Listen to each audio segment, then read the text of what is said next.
una hermosura de disco.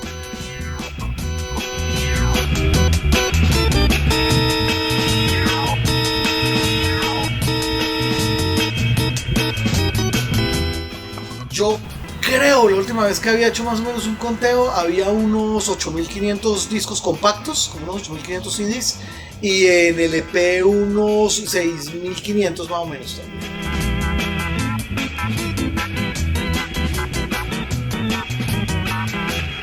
Yo digamos que he ido acumulando, coleccionando, pero acumulando también en muchos formatos, entonces pues tengo una cantidad de VHS que nunca volví a contar porque ya los tengo como en una rume.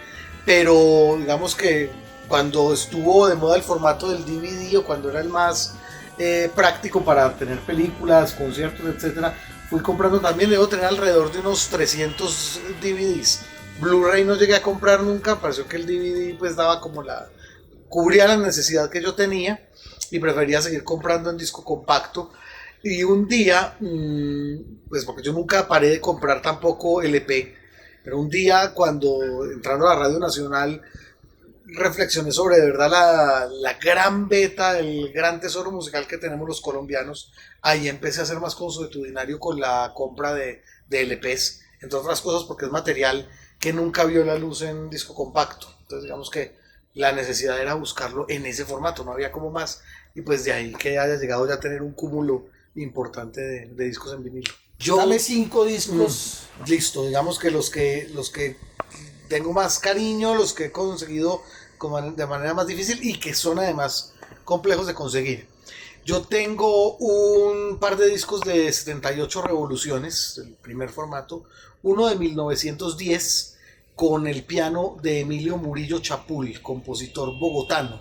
Se trata de la segunda persona en Colombia que viajó al exterior para poder grabar. Los primeros que lo hicieron fueron los integrantes de un dueto de Medellín que se llamaban Pelón y Marín, que llegan a México y en 1908 graban una serie de bambucos y pasillos. La siguiente persona que viajó a algún lado a grabar fue Emilio Murillo, en 1910 en Nueva York. Tengo un disco de piano solo de Emilio Murillo, tocando además un tema en un ritmo que no era acostumbrado acá, que es un ritmo norteamericano, que es el one step. Okay. Entre otras cosas, una cosa muy rara, porque Emilio Murillo siempre fue considerado, y lo llamaban de esa manera además, el apóstol de la música nacional.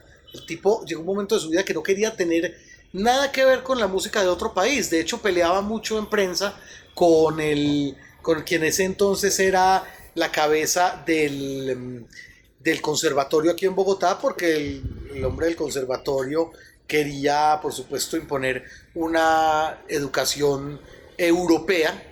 Un disco que además tuve que llevarlo hasta Buenos Aires para que un amigo ya fallecido que se especializó en remasterizar discos de tango viejos me lo remasterizara, porque cuando llegó aquí el disco no se oía absolutamente nada. Es una grabación de formato acústico de 1910, por supuesto no se oía absolutamente nada, la aguja no era la que podía servir, etc. Ya una vez él lo limpió, ya pudimos saber qué era lo que contenía el disco. Entonces es un disco que quiero mucho. Otro que además lo conseguía a muy buen precio y es un disco que realmente es importante históricamente, es la grabación también en 78 del primer tema de jazz de la historia.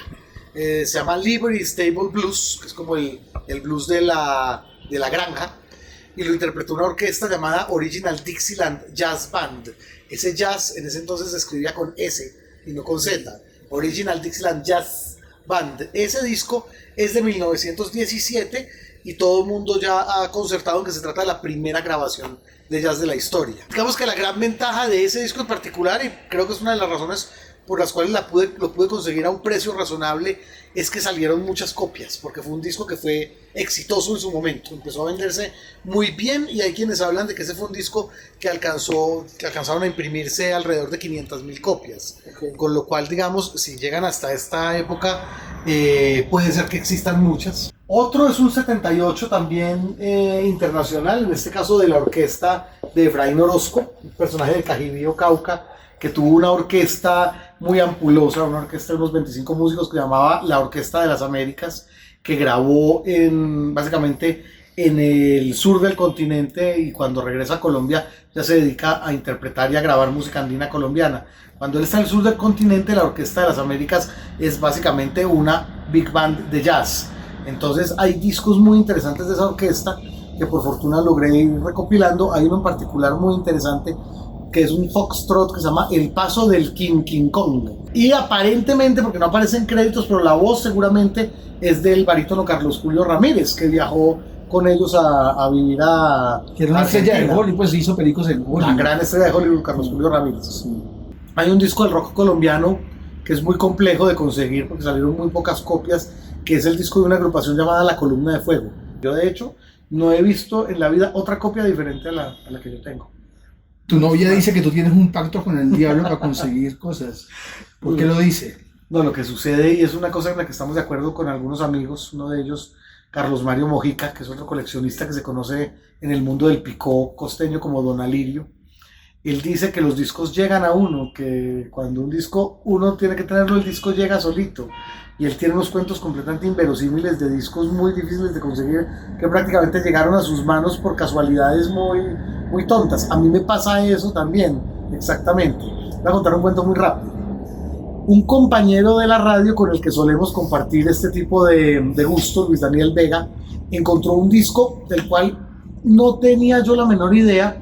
Un disco de un banco, del Banco Real, que era un banco brasileño que tenía sede aquí en el 76, es un disco además de esos de empresa.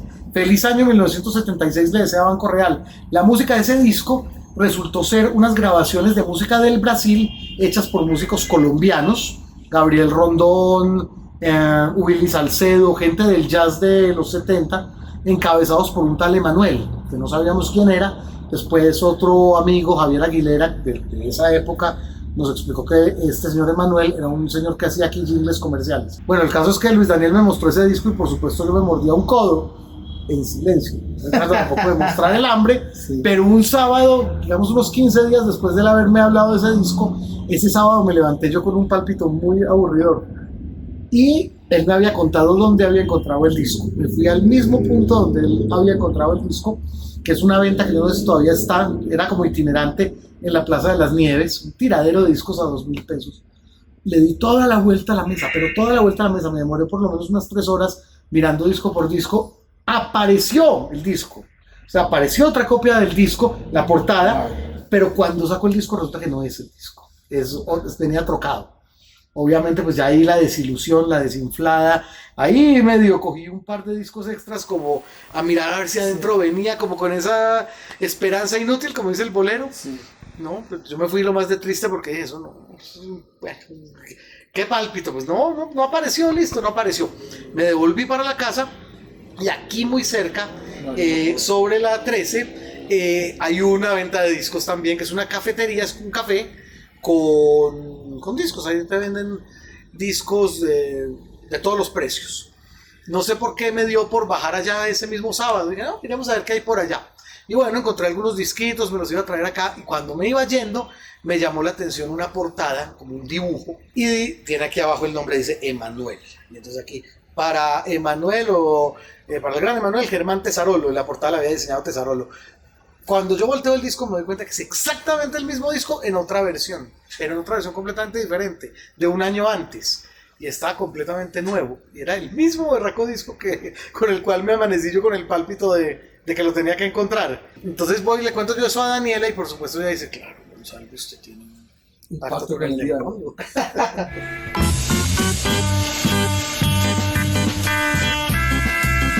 ¿Por qué una persona colecciona discos? Bueno, no, yo creo que de principio porque no todo está en internet. Yo le calculo que la música colombiana que debe estar puesta en internet no puede estar el 30% del acervo de la música nacional, no creo que haya más de eso. Lo que hay de repente que pueda resultar cosas más raras, etcétera, está mal grabado, en formatos de mala calidad, etcétera. Y a mí particularmente me gusta mucho el rigor a la hora de tener la música de los músicos que me gustan. Cuando a mí me gusta un músico, yo quiero tener una discografía completa. Y digamos, a mí me gusta mucho, por decir algo, Elvis Costello, intérprete de New Wave inglés. tengo la discografía de Elvis Costello, la he ido comprando primero en disco compacto, luego he ido tratando de compilar las cosas en el EP por tener también la textura diferente. Siempre se escucha diferente y eso es una cosa muy bonita. Pero aparte de eso, en Colombia era muy difícil, ya no hay posibilidad de encontrar una discografía, digamos, clara de Lucho Bermúdez o de Pacho Galán o de Edmundo Arias o de quien sea, si no es en LP. En CD lo que salió en su momento de Lucho Bermúdez, Pacho Galán, etcétera, eran compilados. Y compilados que traían las mismas 4 cosas: Tolú, Colombia Tierra Querida, Sal Si Puedes, etcétera.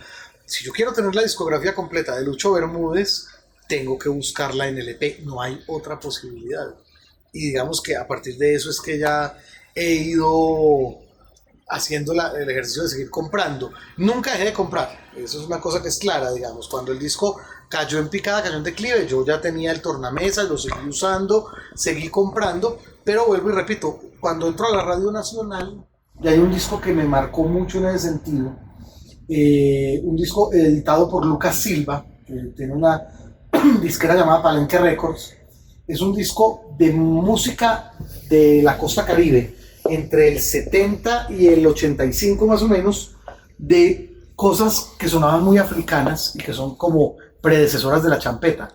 Cuando ese disco yo lo escuché por primera vez, es un disco que se llama Palenque Palenque, que es un compilado, vuelvo y repito, yo quedé loco. A mí ese compilado de alguna manera me cambió la vida, porque dije, no puede ser que esto haya sido grabado en Colombia, no puede ser que haya existido gente con un espíritu tan revolucionario como para ponerse, por ejemplo, en el caso de una disquera que se llamaba Machuca, tomaron a una chica que cantaba por ahí, la pusieron a cantar cualquier jeringonza como si fuera un dialecto africano, y después sacan ese disco bajo el nombre de Miriam Makengwa, o sea, como si fuera Miriam Makeba la africana, pero buscando como una especie de robarle público a Miriam Makeba, se inventan a una tal Miriam Makengwa.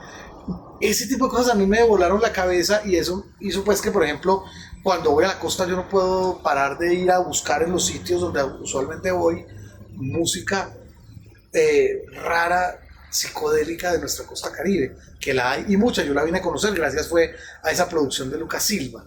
Entonces digamos que han sido muchos los detonantes que me han llevado a no parar de comprar LPs. Lo otro es que el formato también es divino, pues eso sí es una cosa que es invaluable, la posibilidad de abrir, el arte, tocar, oler, sí, absolutamente. Es algo que empezó a perderse en el mundo del disco compacto, y pues ni qué decir cuando ya ni siquiera el disco compacto tenía un mercado, ya cuando todo empezó a venderse por medio de internet, pues ahí sí que hacía más falta todavía lo otro, lo táctil, lo físico, y es algo con lo que gente, creo que de mi generación y un poco más veteranos que yo, nunca pudimos como terminar de negociar.